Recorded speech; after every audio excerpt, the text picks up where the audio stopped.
তো হাতে ব্যাগ নিয়ে বেরিয়ে পড়েছি। এখন আমরা যাচ্ছি সরস্বতী পুজোর বাজার করতে। 3 জন মিলে চলে আসলাম ফলের দোকানে ফল নিতে। ফলের যা দাম, কি নেব? তো কিছু করার নেই, পুজো বলে কথা, নিতে তো হবেই। তো আমরা নিয়ে নিয়েছি ফল। তো একে একে ফলগুলো ব্যাগে ঢুকিয়ে নেব। এদিকে নিয়ে নিয়েছে খেজুর, পেঁপে, তারপরে আপেল, শাক আলু। তারপরে এদিকে কুল টেস্ট করছে ভালো কিনা। আর এখনকার দোয়াদুয়ি সুন্দর ডিজাইন, না সুন্দর হয়েছে। তো এটা আমার পছন্দ হয়েছে, এটা নিয়ে নিলাম। নেওয়ার পরে 10 কর্মার দোকানে 10 কর্মার জিনিস নিয়ে একটা ছোট্ট ঘটের মাপে ডাব নিয়ে নিলাম। নেওয়ার পরে এখান থেকে একটা কলার ডজন নেব। আর নারকেল কুল ছাড়া তো আবার পুজো হবে না, তাই দেখে দেখে বড় বড় দেখে নারকেলগুলো বেছে নিলাম আমি দিদি মিলে। তো দেখো কার কার ভালো লাগে নারকেলগুলো প্লিজ বলো। তো নিয়ে নিলাম নারকেল গুড়। নেওয়ার পরে এদিকে খইয়ের দোকানে যাব, খই ঠই নেওয়ার জন্য। নেওয়া হয়ে গেছে কমপ্লিট। সকালবেলা ঠাকুরমশাই আসলো পুজোর জন্য।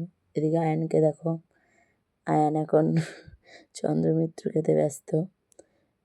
শান্তি খাওয়ার পরে এদিকে আমাদের ঠাকুরটাকে দেখো কেমন হয়েছে সবাই বলো।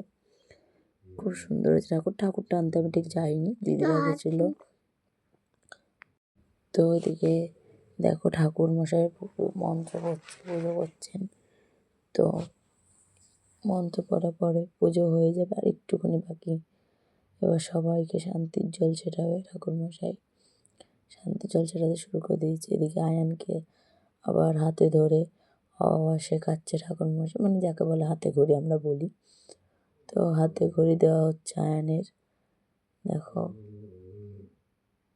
আয়ান লিখছে তারপর কি লিখছে ABCD এসব লিখবে। সুন্দর হয়েছে। তো আয়ানকে বলছে ঠিক আছে তো, আয়ান বলে উঠে গেল।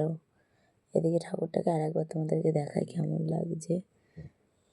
এখানে খিচুড়ি রান্না হয়েছে ঠাকুরকে দেওয়ার জন্য, আমরা সবাইকে দেব।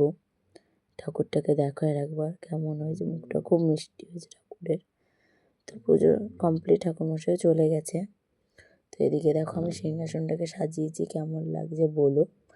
হ্যাঁ, এবার চলে যাব ভোগ প্রসাদগুলো বাড়তে, কেন সবাইকে দেবো। তারপরে আমাকে আবার কাজেও যেতে হবে।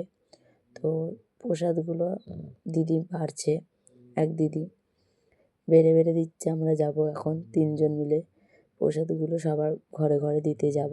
তো 3 জন 3টে হাতে তুলে নিয়েছি। নেওয়ার পরে বাই বাই।